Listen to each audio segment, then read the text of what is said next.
Where's Alex? There you go. All right.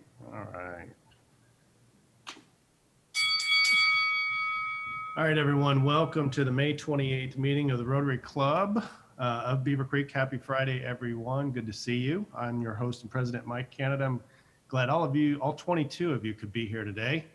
I'd like to thank our greeters. I would like to thank Mike Zwick for our great speakers and programs, Jim Gundel and Alex Zaharia for website and YouTube, and Beth Cusack for book dedication. I'd like to welcome all of you who joined us today, any guests that may be joining, and if you are a guest, I'd like to pause so you can introduce yourself. Mike, this is Tom Kugler. It's a pleasure to be here today. I have the pleasure of introducing our speaker. Tom, great to have you back. I'm a guest, Adolfo Tornichio. I'm a member of the Xenia Rotary Club. Adolfo, Judge, welcome. Thank you for joining us. And of course, as a special welcome to you, Judge, thanks for making time for our club. So far, our club's been averaging 37 on Zoom and 12 on YouTube. We do not have a Sergeant at Arms report today from Mr. Fleming. Got faint on the tennis court, so he is getting checked out at a medical facility somewhere. So we will also skip show and tell because Therese is not with us on this meeting. Maybe she'll be back next week and we can get her lined up for that. So let's go right to Happy Bucks. I have a happy buck, Mike, and this is something the judge I think will appreciate. Last week, I flew down to Fort Worth and met my son Andy, who flew in from New Hampshire. He had purchased a 1993 VW bus, and our plan was a father-son road trip from Fort Worth to New Hampshire. We actually got part of it done. The bus made it to just outside of Nashville, Tennessee, and at that point we blew the transmission. So we spent the next 12 hours sourcing a truck and a flatbed and drug it the rest of the way to Fairborn. I've got a guy up there lined up to work on it in July, so I've now got it in storage with Ed Phillips.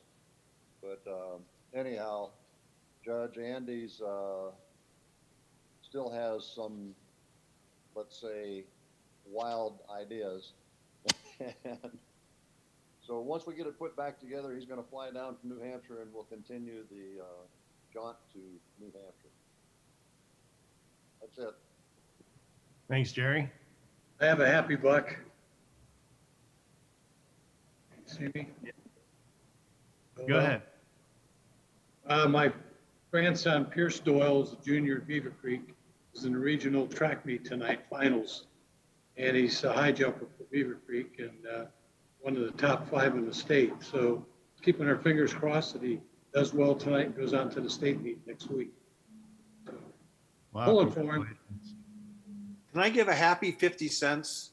The pool is open at my condo up at the lake, but it's too cold to go in the water. I'll share a happy buck as well. We put out our flags in front of Be Hope Church. I'd like to thank all of those who came out. It was a little bit hot of a day, but we got them out and we had a great turnout. It was great to see all of you again. So I'll give a happy buck for that. I will piggyback off that. We had so many helpers. I would suggest if you've never done it before to do it. It is amazing to see all the people drive by and honk the horns when we put the flags up. So if you've not done it before, we will eventually be taking the flags down. So. And I got 6 happy bucks, a weird number, but today at 2:00 will be the end of my 6th week of radiation therapy. I was diagnosed with cancer a few years ago and decided on proton beam therapy. And I've been doing that for, it'll be 6 weeks, the end of that at 2:00 today. So I had a test on Wednesday. The results are very, very good. And with this last test, that'll be it, hopefully forever, but it's been successful so far. Oh, Brian, that's great news. Any other happy bucks? I have a happy buck. I'm just happy to be here. I think of this, we often think of Memorial Day weekend as the start of summer and a lot of celebrations. I remember this day as a day of remembrance, and which is where my thoughts are with the guys I flew in combat with, which is why I'm wearing this shirt. And so that's my happy buck. I'm just delighted to be here. Thank you, Denny. Any more? Got one, or well, two. One, I wore my my Rotary polo today for the meeting, and two, I am going to see Dave Cusack this afternoon to be a mature adult and get a will built. And he said, as a fellow Rotarian, he's only going to charge me double. So I appreciate him looking out for me. That seems fair to all concerned. Any other happy bucks? Dang, I should have gone to Dave instead of the other Dave, because the other Dave charged me triple. All right, we will move on to announcements. Does anyone have an announcement to make? I do. Quick announcement. We are still looking for a public relations director. So if anyone's interested, please let me know.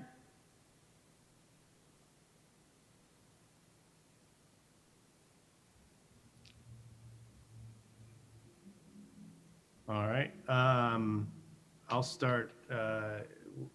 Again, thank you for the people who came out and help us put up flags. We will be taking them down on June the 1st at 5:30. Please come out if you can. Hopefully we'll have just as good as weather as we had when we put them up. Again, it's at Be Hope Church, June 1st at 5:30 p.m. Shouldn't take too long. It didn't take long to put them out. So, Mike, go ahead. we had advertised 4 o'clock before, just to let you know, but whatever you want. Yeah, I was trying to make it to there as well. I couldn't make the 4 o'clock. I know Alex could. Maybe by moving it to 5:30, we could have some of those people that couldn't help before. Okay, good. So I'll send out a reminder email about that so you don't have to remember it. Golf outing still on July 16th. More details to come on that. And then so for pre-program today, of course, take the place of our Sergeant at Arms report. I promised we would be presenting our 3 board-approved best options for meeting back in person. This will require a club vote, which I will send out a summary of the options via P-mail. You can simply vote by replying to the P-mail with the option that you choose. The board vetted no less than 10 options, and this has gone on for a few months for getting back together face-to-face. We narrowed those options down to 7 options, and then each board member voted to come up with our top 3, with cost being a sensitive issue and location being a sensitive issue. So with that, I will turn the microphone over to Eric Marcus to present our options and discuss those with the club. Go ahead, Eric. I need sharing, please. Got it.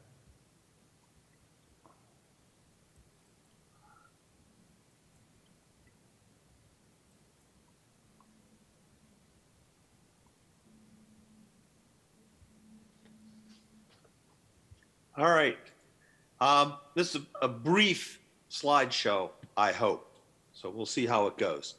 And it's a 2-parter. We're going to talk both about dues and meals so that we can, for our return to in-person meetings. Currently, we pay dues to Rotary International and to District 6670. Here's the layout for the dues for Rotary International, which has an annual cost right now of $86.20 for every member. The District 6670 dues are are $25 per capita due every July. The Rotary dues are paid in 6-month increments. Well, maybe that's not going to go. July 1, Rotary dues are going up by $1 to $70. So our dues for 21-22 for Rotary International will be $87.20 and 25 to district, which makes our total annual dues $112.20. As those of you who see your bills each time, we pay $28 a quarter right now, or $112 a year, which means starting in July, we'll be losing 20 cents a member in dues. And we won't have any money to buy postage or pay for our PO box or a bunch of other stuff that we need money for. I've done a projection of what I think the dues will be over the next 5 years. Rotary International's already announced what their dues are, so those numbers are hard. I'm anticipating that either in 22-23 or 23-24, that the district dues will go from $25 to $30. I don't know, that hasn't been done yet, but we've had discussion. I've been involved with that discussion as part of the finance, as a finance chair for the district. So I'm pretty sure that something's going to happen fairly soon on that. Here's what we pay right now. Currently, we pay $28 per quarter for dues. Our current member meal charge at the golf club pre-pandemic was $15 a meal, and we average 48 meetings per year. So that's $180 or $208 a quarter and $832 a year. Our corporate member structure is a little bit different. The dues are higher for corporate members because when they don't come to a meeting, their associate can come to the meeting and eat their meal. So we have a different fee structure for them. We've got 3 proposals, as Mike said. The first is LMR, which is Little Miami River Catering Company. What we're proposing is to raise our dues to $128 a year from $112. That will cover us over at least the next 5 years so that we won't have to sit down and come back every year with a dues increase. LMR has given us a bid, and they've got 8 different meals, hot meals that we can take that range in price from $9 to $11. I did an average of the 8 meals and came up with a $10 total cost for them. So that's $168 a quarter, but we would have a repeating schedule of 8 meals. That's all they had on their menu. And that means we would go to $200 a year with Little Miami. Part of the cost in there, and the reason why it's $168 and not less, is that we have to pay the golf club $4 or $200 per meeting per week. So that money has been spread out over the 58 active members in the club to get our costs, and that came out to approximately $4 per meal.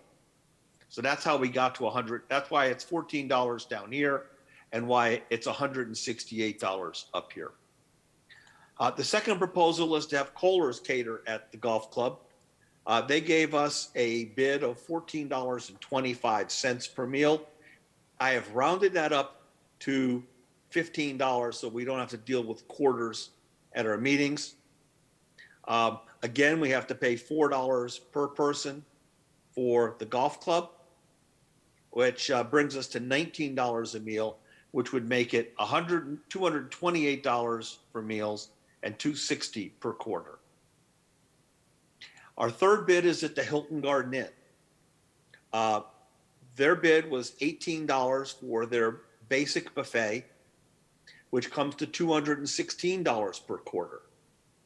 And that's since we be meeting in their facility, there's no cost to use the golf club. So here's the bottom line.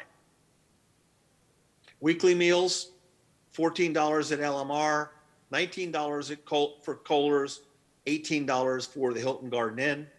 And there's the spread for what it would cost each of our members on your quarterly bill. This is for active members.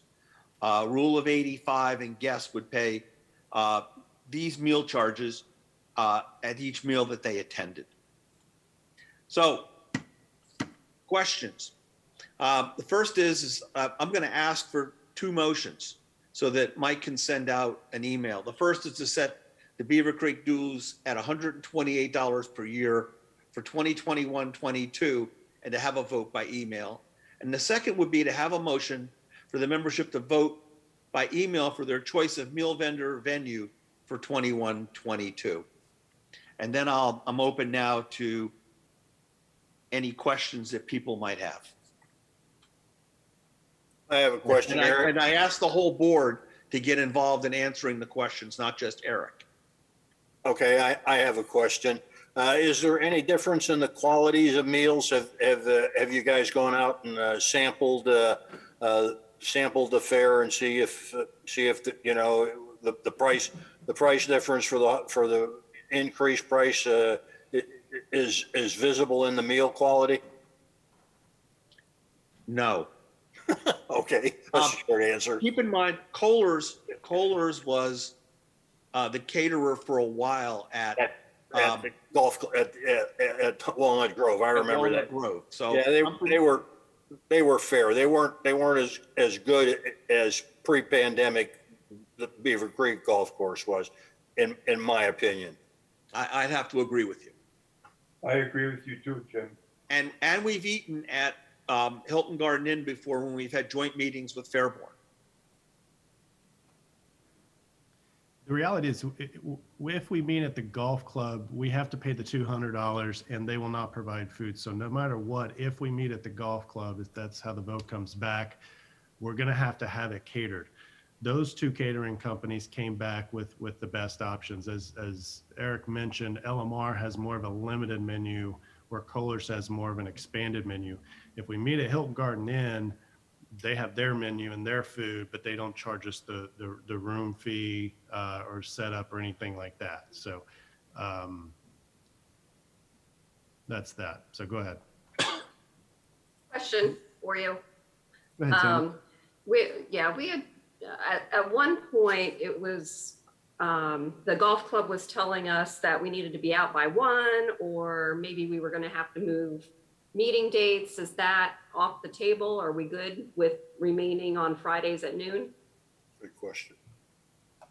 So from my discussions with the mayor, is the golf club is okay. We can still meet there on Fridays. There's an increased cost to meet on Fridays of $50 per week. So instead of it being $150, it was $200. I did bring up the question of having to be out of there by 1 o'clock. He said that hasn't changed. We need to be out of there kind of as soon as possible, but it didn't preclude us from meeting in there on Fridays at noon. Good question. I have a question. If we decided to meet at the Hilton, is there a place that we can put our plaques? I'm sure we could come up with something, Denny. I didn't ask that question. We will have our flags and stuff. They will be able to be displayed. So I assume we could put our plaques up there as well. 3 of us here at this table were at the, 3 of us at this table were at the Lickin' Day dinner, LMR catered, and I thought it was pretty darn good. It really good service, right on top, and the food was delicious. So just those of you who aren't familiar with LMR, they're pretty good people. I used LMR for my daughter's wedding about 10 years ago, and they did a pig roast for us, catered to a venue, and they did an excellent job too. So I think both caterers that we picked we've got experience with, and what kind of catering they do and how well they do it. I've used both of them for outside venues in the past myself, and I've always been very happy with both of them. I don't, anytime we've moved, we would tend to lose members. And it seems to me the golf club has always been real good at managing things for us, setting up the room and providing us storage facilities for our excess equipment and things like that. So I tend to lean towards the golf club, even though the Hilton Gardens, when we had Christmas meetings over there, it was a good second choice, but change is never good. The golf club, by the way, Jim, took away our storage options. Oh, break. We haven't had storage options at the golf club for about 3 years. Is that right, Dave? Dave Cusick, is he still on? I'm here. I'm here. I have a bunch of stuff at my office. But I'm not willing to cater the meals. So. Right, but they took away our partial storage option. They took away our storage options during what, your tenure? No, I think we were still storing stuff in the back there while I was president. We're able to store the bell, the raffle stuff, the name tags, and our banners. That's everything. And then we've got 2 checks. One we keep at the club, and then the president has the big display checks. So those are all there. And then we have a display case or a file box that now goes with the president. So I started that. So I handed it to Mike. I'm assuming it's going to Steven. And there's stuff in my truck. So I think, and just like Dave's office, and then our storage unit.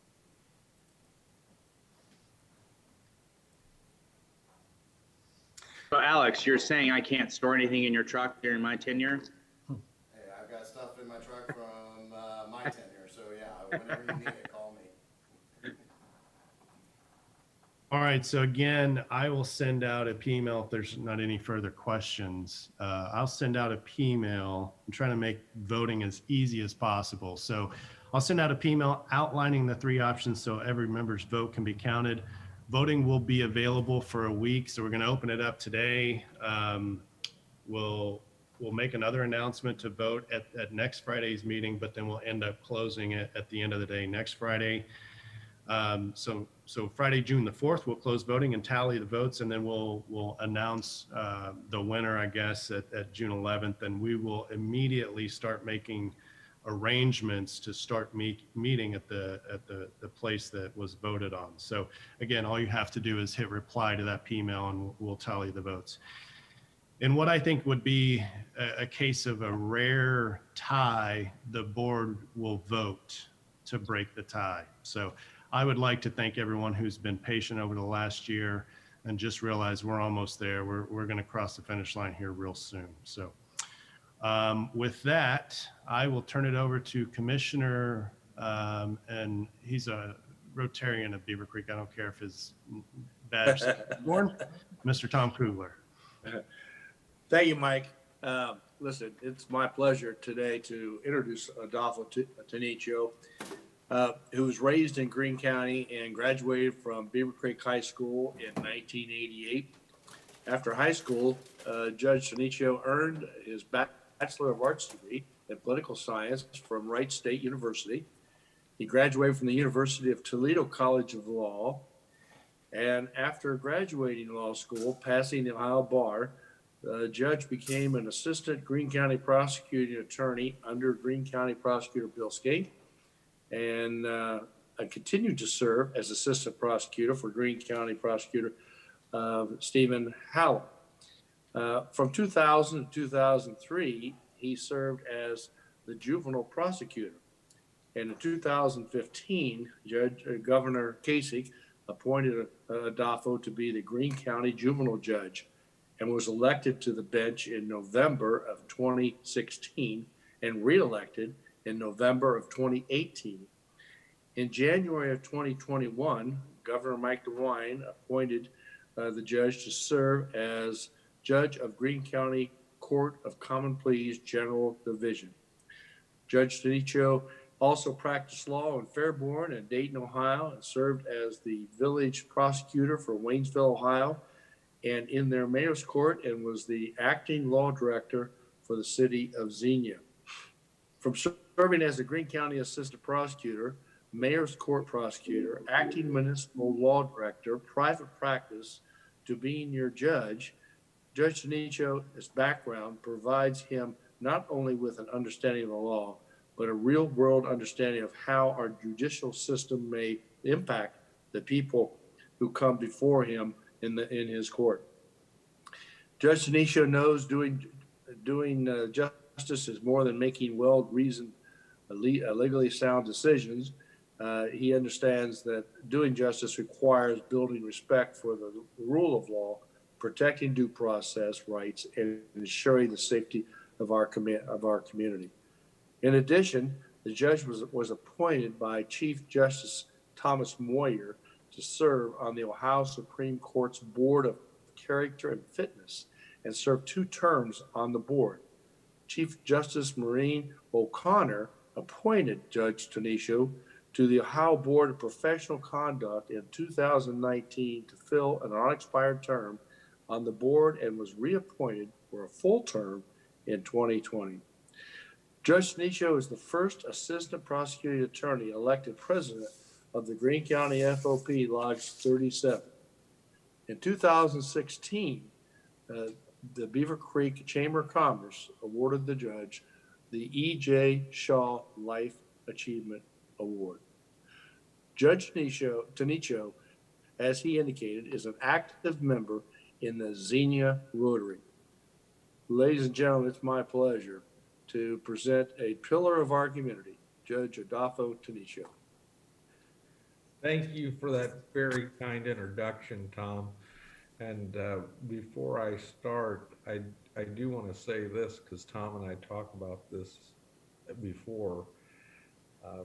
I was probably a junior high kid going to Beaver Creek City Council meetings. I know that's a crazy, crazy thing. I don't know what was going through my head. But Tom was president of his waste hauling operation, which was at the one time the largest employer in Beaver Creek. Too bad we didn't do our due diligence and keep Kugler Suburban in Beaver Creek, but you went on to make an even better and bigger facility in Fairborn, which I remember when you cut the ribbon on that and we all came out there to tour that facility, which was a beautiful facility.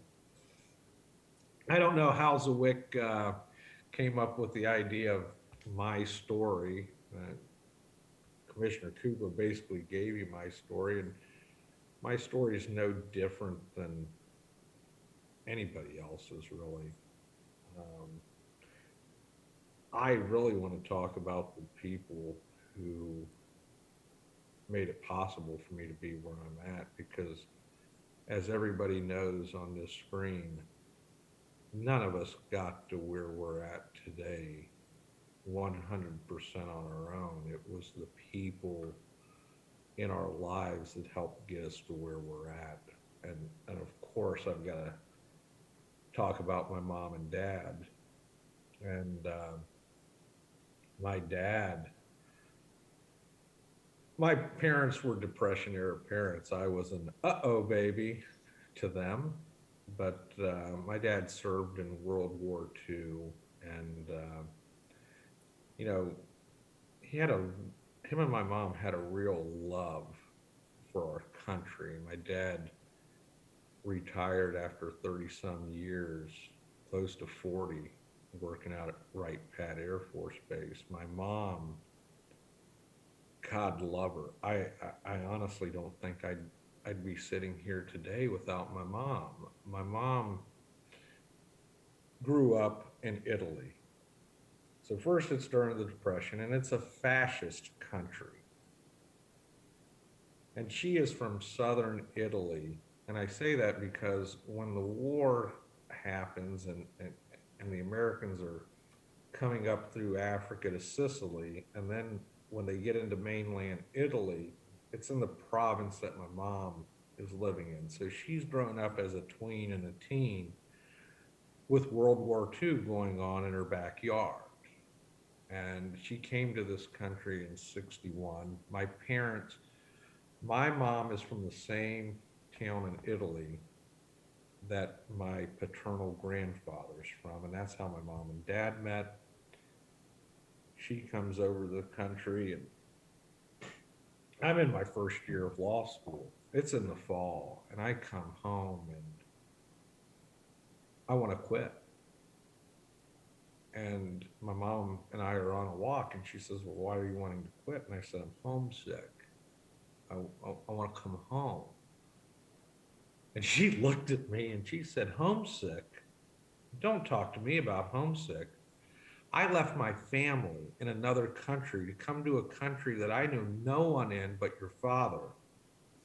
And if I can do that, you can spend 3 years in Toledo." How do you argue with that?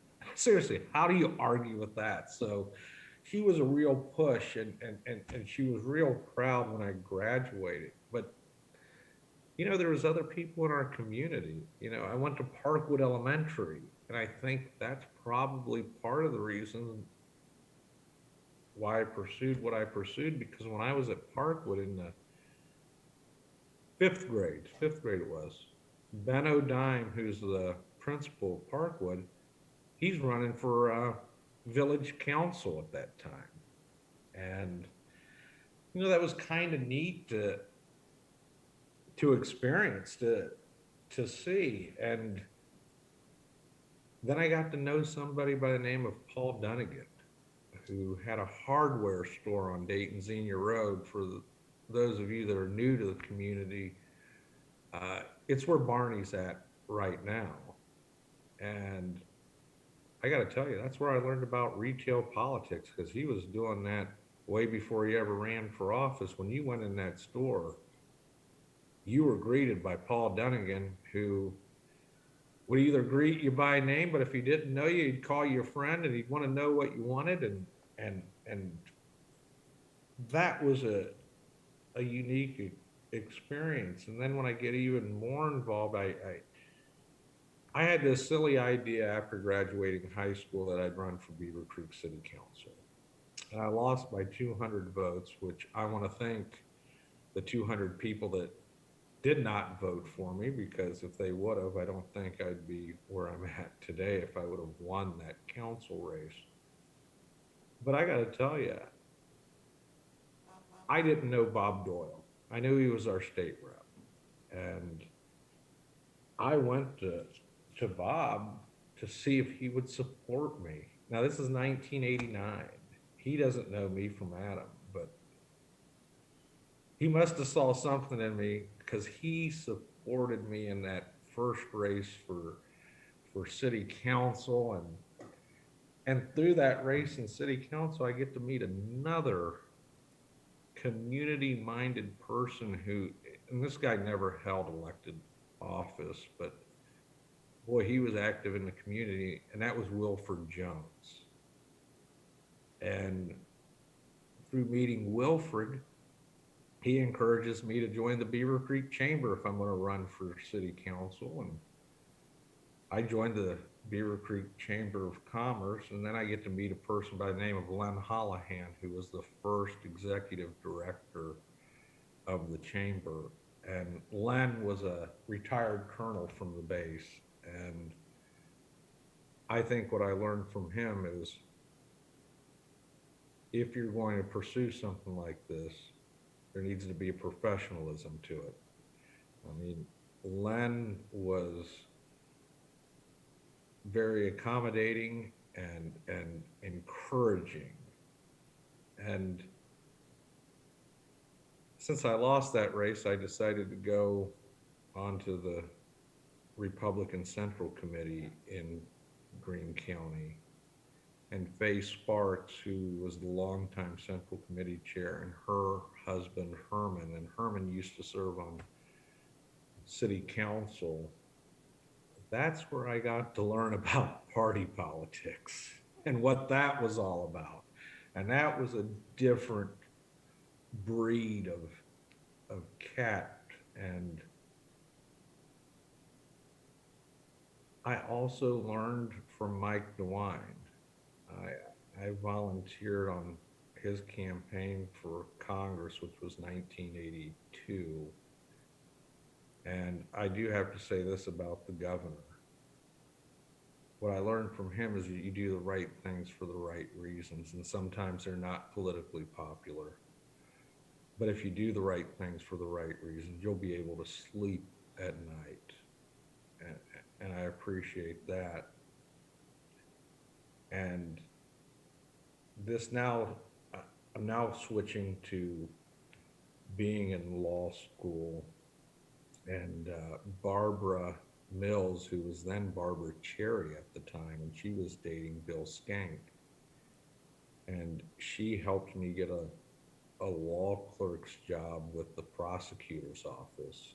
And I've got to say this about working for Bill Skank. One is there will never be a better trial attorney in my legal career than Bill. I mean, the man had a photographic memory, and he was knowledgeable on the law. But what Bill taught me most of all about being a prosecutor is there are times just because you can doesn't mean you should, and that what we are dealing with in some are human beings, and you got to look at the whole picture.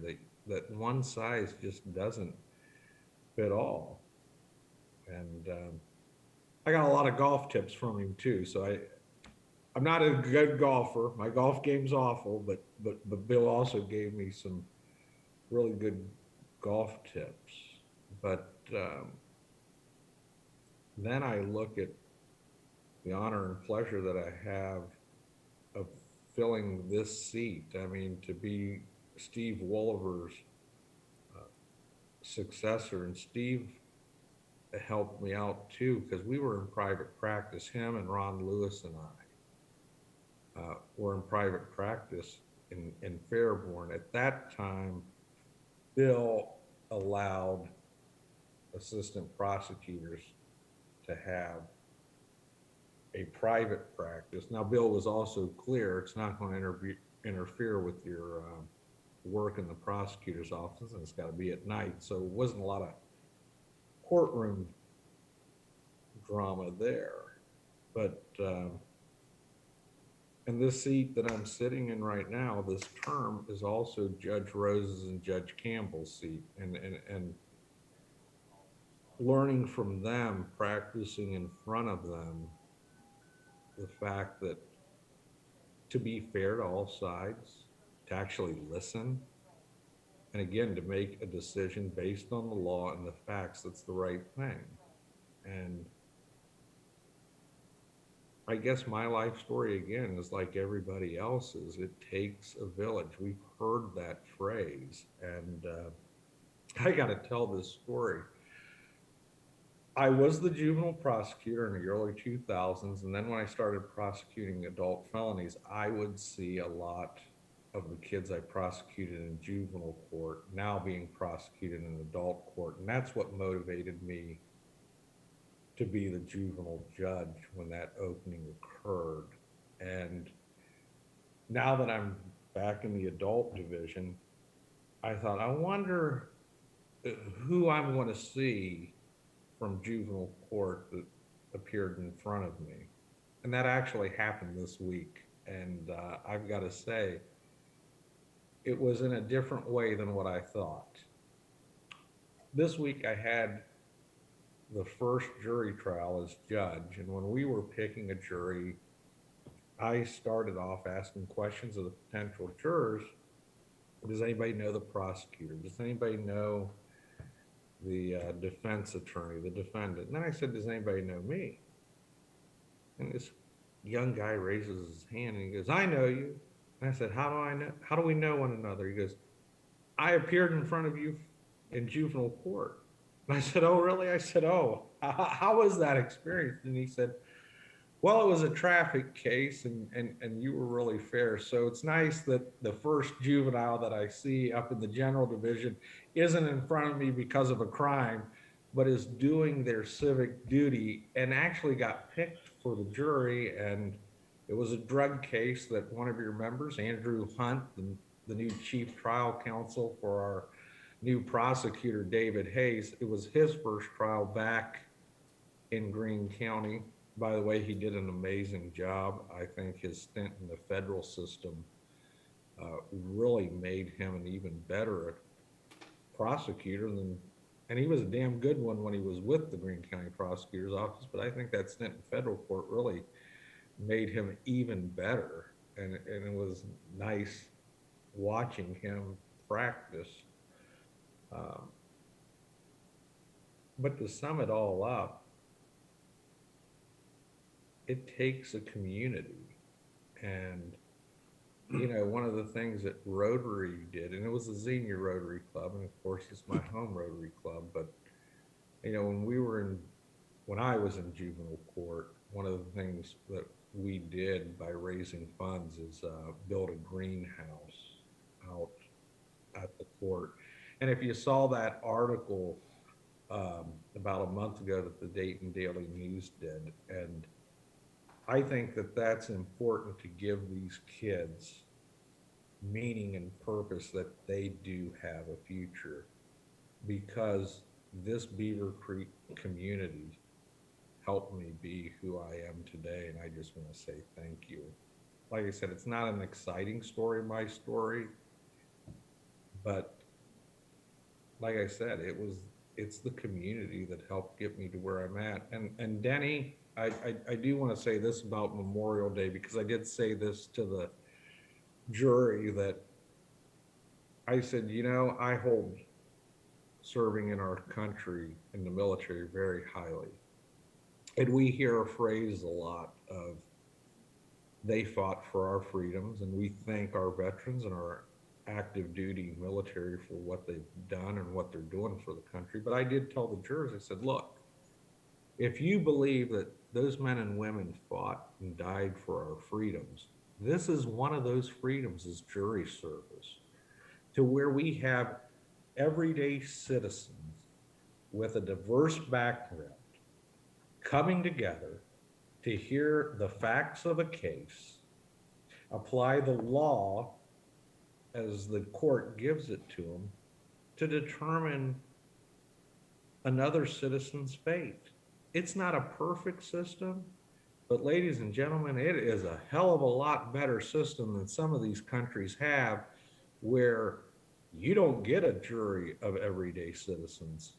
So if you mean what you say about our vets and our active duty fighting for our freedoms, the best way to thank them is to exercise those freedoms they fought and died for.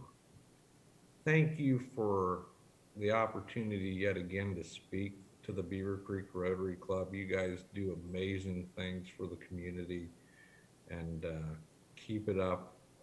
We'll keep up our end at the Xenia Rotary Club, and Fairborn will keep it up on their end. And I really think the three clubs, we need to get together again.